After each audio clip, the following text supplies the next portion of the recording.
여러분, 요즘처럼 복잡한 글로벌 경제 속에서 어디에 투자해야 할지 참 막막하시죠?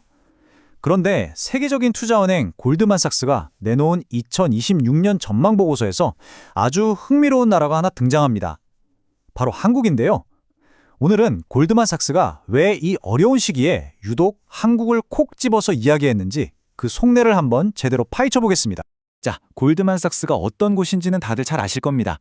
무려 150년 넘게 세계 금융시장의 판을 읽어온 곳이죠. 그러니까 여기서 내놓는 전망은 그냥 단순한 예측이 아니에요. 전 세계 큰 손들의 돈이 어디로 움직일지 보여주는 하나의 중요한 나침판 같은 역할을 하는 겁니다. 이게 바로 골드만삭스가 이번 2026년 전망에서 내세운 핵심 주제입니다. 복잡성 속에서 촉매 찾기. 말부터가 좀 어렵죠? 쉽게 말해서 앞으로의 세계 경제가 엄청나게 복잡하고 순탄치 않을 거다. 하지만 그 속에서도 성장을 이끌어낼 결정적인 한방, 즉 촉매를 찾아야 한다는 뜻입니다. 한국 얘기를 본격적으로 하기 전에 일단 숲 전체를 한번 봐야겠죠? 2026년 과연 세계 경제라는 무대는 어떤 모습일지 그 큰 그림부터 한번 짚어보겠습니다. 골드만삭스는 2026년의 세계를 움직일 키워드로 딱 4가지를 꼽았습니다. 보시면 AI 혁명, 이건 엄청난 기회죠. 그런데 동시에 무역 재편, 강달러 같은 경제 역풍, 또 각국 중앙은행들의 신중한 태도 같은 만만치 않은 도전 과제들도 함께 널려 있습니다. 말 그대로 기회와 위기가 딱 붙어있는 그런 형국이라는 거죠. 자, 그럼 이런 정신없는 글로벌 상황 속에서 한국은 어떤 평가를 받았을까요? 여기서부터 이야기가 아주 흥미로운 방향으로 확 바뀝니다. 골드만삭스가 바로 이 질문을 던지는 겁니다. 아니, 다들 힘들다고 아우성인데 이 와중에 반짝반짝 빛나는 곳은 대체 어디냐? 바로 이 숫자입니다. 10%. 다른 나라들은 다들 고전하는데 유독 높은 성장률을 보일 거라는 예측의 핵심 숫자죠. 과연 이 10%의 정체가 뭘까요? 네, 바로 한국 기업들의 이익 성장률입니다. 전문 용어로는 주당 순이익 EPS라고 하는데요. 복잡하니까 그냥 기업이 돈 버는 힘이 매년 평균 10%씩 강해질 거다. 이렇게 이해하시면 됩니다. 이거 정말 엄청난 신호예요. 이 수치가 얼마나 대단한 거냐면요. 다른 나라들이랑 비교해보면 바로 느낌이 옵니다. 옆 나라 일본이 8.2%, 세계 경제의 중심인 미국이 6.5%를 예상하고 있어요. 다른 나라들과 비교하니까 확 와닿죠? 한국의 10%는 정말 독보적인 수치입니다.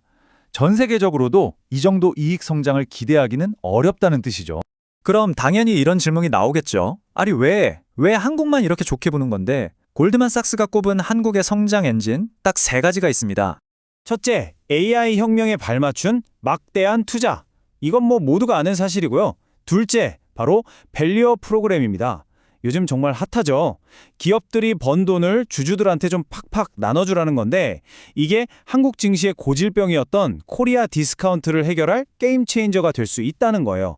그리고 마지막, 특정 산업 분야에서 한국이 거의 압도적인 글로벌 리더십을 쥐고 있다는 점입니다. 그 특정 산업들이 바로 이런 것들입니다. 방산, 조선, 원자력. 와, 이거 약간 우리 부모님 세대가 자랑스러워하시던 그런 산업들 아닌가요? 그런데 이게 다시 뜨고 있다는 거죠. 여기에 금융, 인터넷, 미디어 같은 분야도 힘을 보탤 거라는 분석입니다. 자, 그런데 이렇게 좋은 얘기만 있으면 얼마나 좋겠습니까? 당연히 동전의 뒷면도 봐야죠. 골드만삭스는 이런 장밋빛 전망에 찬물을 끼얹을 수 있는 잠재적인 리스크들도 아주 냉정하게 짚었습니다. 긍정적인 전망 뒤에 숨어있는 우리가 반드시 알아야 할 도전 과제들은 과연 무엇일까요? 문제는 항상 우리밖에 있죠. 바로 외부 환경입니다.